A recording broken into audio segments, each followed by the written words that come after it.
जिस वक्त भारत के सारे लोगों का ध्यान जंतर मंतर पर होने वाले नीट एग्जाम से रिलेटेड प्रोटेस्ट पर लगा हुआ है, बिल्कुल उसी वक्त ही भारत की एक बड़ी यूनिवर्सिटी बाकी चीजें तो छोड़िए बल्कि अपने वजूद की जंग लड़ रही है। और वो यूनिवर्सिटी कोई और नहीं बल्कि स्क्रीन पर नजर आने वाली ये यूनिवर्सिटी है जिसको मोहम्मद अली जौहर यूनिवर्सिटी के नाम से जाना पहचाना जाता है।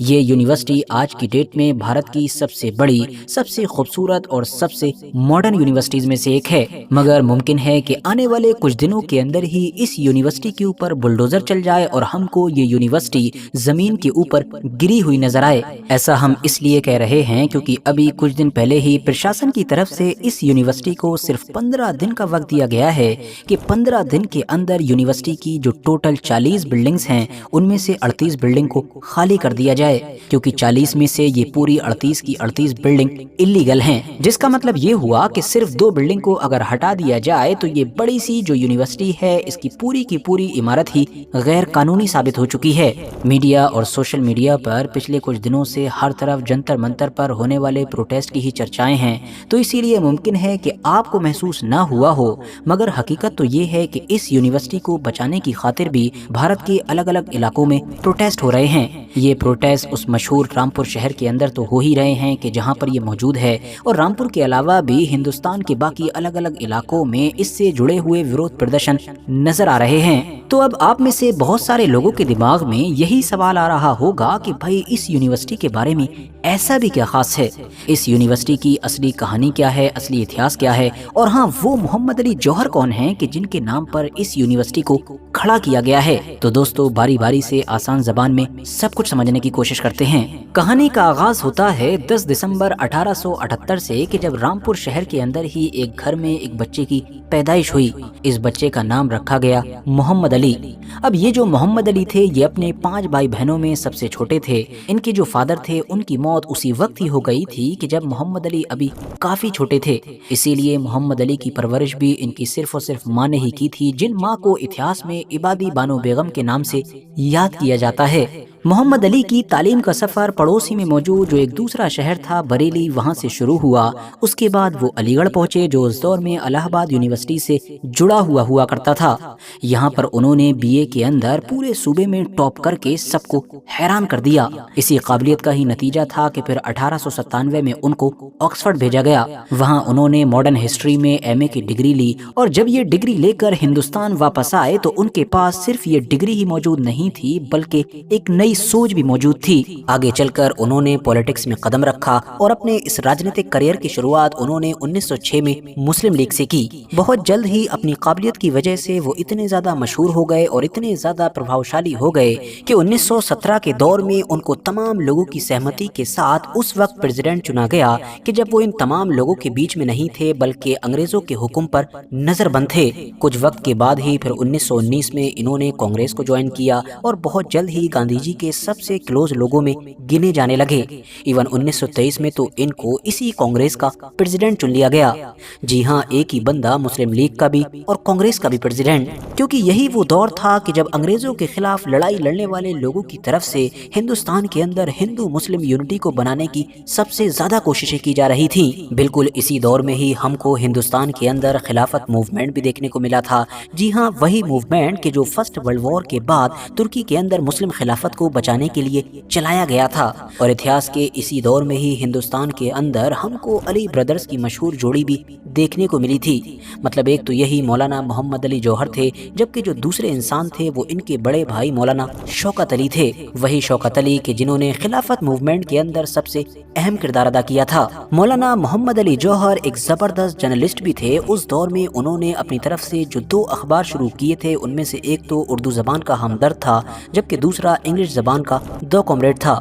इन अखबारों में वो अंग्रेजों के खिलाफ जिस जबरदस्त तरीके से लिखा करते थे, इसका अंदाजा इसी बात से आप लगा सकते हैं कि इस लिखने की वजह से ही उनकी कभी तो प्रेस को जब्त कर लिया जाता था, कभी उनके ऊपर जुर्माना लगा दिया जाता था, तो कभी कभी तो जेल में तक डाल दिया जाता था। آج کے دور میں ہم لوگ دلی کے اندر جو جامعہ ملیہ اسلامیہ نام کی یونیورسٹی دیکھتے ہیں، جو آج انڈیا کی ٹاپ یونیورسٹیز میں گنی جاتی ہے، اس یونیورسٹی کی بنیاد رکھنے والے لوگوں میں سے ایک نام مولانا محمد علی جوہر کا بھی ہے۔ آگے بڑھیں تو 4 جنوری 1931 کے دن صرف اور صرف 52 سال کی عمر میں ان کی وفات ہو گئی تھی، مگر ان کے آخری دنوں کی کہانی بھی کافی دلچسپ ہے۔ ہوا یہ تھا کہ 1930 میں ہی یہ کافی بیمار ہو گئے تھے۔ شوگر جیسی بیماریوں کی وجہ سے ان کی باڈی جواب دے رہی تھی، مگر کمزوری ہونے کے باوجود بھی انہوں نے 1930 میں لندن کے اندر ہونے والی کانفرنس میں جانے کا فیصلہ کیا۔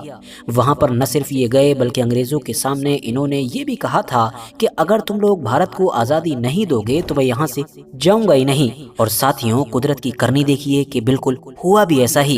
مطلب کہ 4 جنوری 1931 کے دن جب ان کی وفات ہوئی تھی تو یہ انڈیا نہیں بلکہ لندن میں ہی موجود تھے۔ اس کے بعد ان کے جنازے کو لندن سے فلسطین لے جایا گیا۔ وہاں پر جو پاک شہر ہے، مطلب کہ یروشلم، اس کے اندر جو مسجد اقصی اور قوۃ الصخرہ موجود ہے، اس کے درمیان والے احاطے میں ان کو دفنا دیا گیا۔ آج بھی ان کی قبر وہیں پر موجود ہے۔ مولانا محمد علی جوہر کی موت کے لگ بھگ 17 سال کے بعد 14 اگست 1948 کے دن اسی رامپور شہر کے اندر ایک نئے بچے کا جنم ہوا کہ جس رامپور کے اندر کبھی ان مولانا کا جنم ہوا تھا، اور اس بار رامپور کے اندر جس بچے کا جنم ہوا تھا اس کا نام تھا محمد اعظم خان۔ دلچسپ بات یہ ہے کہ بالکل مولانا محمد علی جوہر کی طرح یہ جو اعظم خان تھے، انہوں نے بھی اپنی اسکولنگ وغیرہ کمپلیٹ کرنے کے بعد جب ہائر ایجوکیشن کمپلیٹ کرنے کا فیصلہ کیا تو انہوں نے بھی اسی علی گڑھ مسلم یونیورسٹی کا رخ کیا کہ جہاں پر کبھی مولانا محمد علی جوہر نے لمبا وقت گزارا تھا۔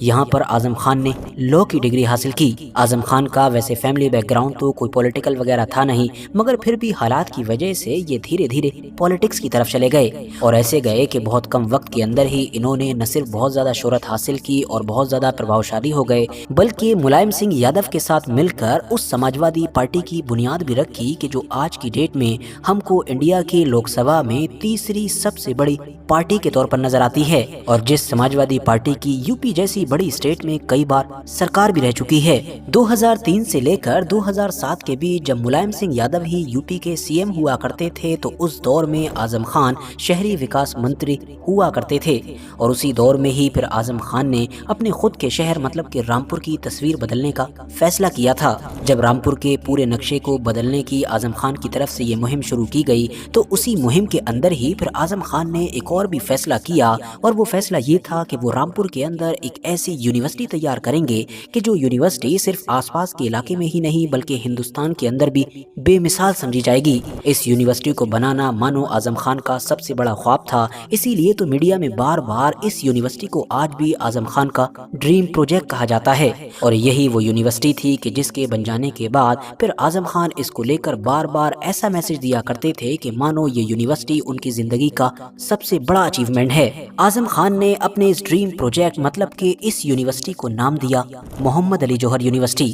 اس پر کام تو 2003 اور 4 کے دور سے ہی شروع کر دیا گیا تھا، مگر شروعات کے کچھ سالوں میں یہ قانونی داؤں پیچ میں پھنسی رہی اور آخرکار 2006 میں جا کر اس کی بنیاد رکھی گئی۔ 2006 میں جب اس کی بنیاد رکھی گئی تھی تو یو پی کے سی ایم مطلب کہ ملائم سنگھ یادو خود اس کی بنیاد رکھنے کے لیے پہنچے تھے، اور باقی بھی یو پی کے سارے کیبنٹ منسٹرز وہیں پر موجود تھے۔ مگر اگلے ہی سال راجیہ میں پھر سے چناؤ ہوئے اور ان چناؤوں میں سماجوادی پارٹی کی ہار ہو گئی تھی، اور اس بار جو پارٹی جیت کر آئی تھی وہ بی ایس پی تھی، اور جو مکھ منتری تھی ان کا نام تھا مایاوتی۔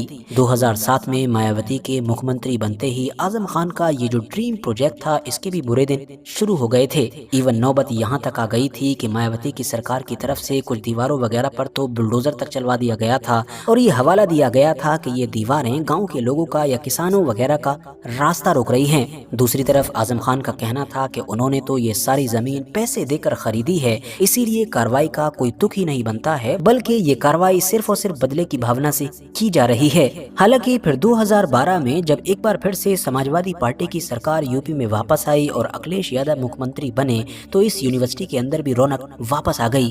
یہاں پر کیمپس کے اندر کام وغیرہ شروع ہو گیا، ایون پڑھائی لکھائی بھی شروع ہو گئی۔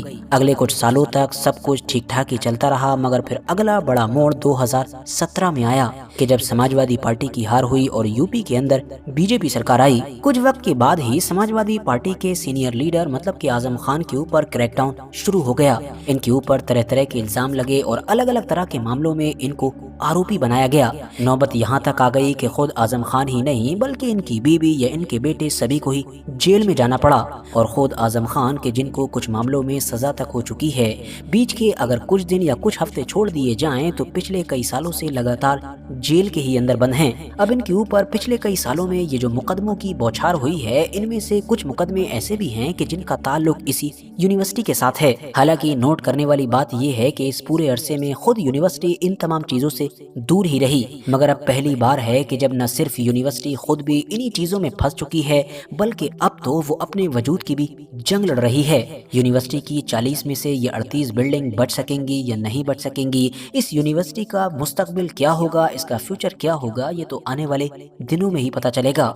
बाकी इस पूरे मामले पर आप लोगों की जो भी कीमती राय है वो आप कमेंट्स बॉक्स में दे सकते हैं।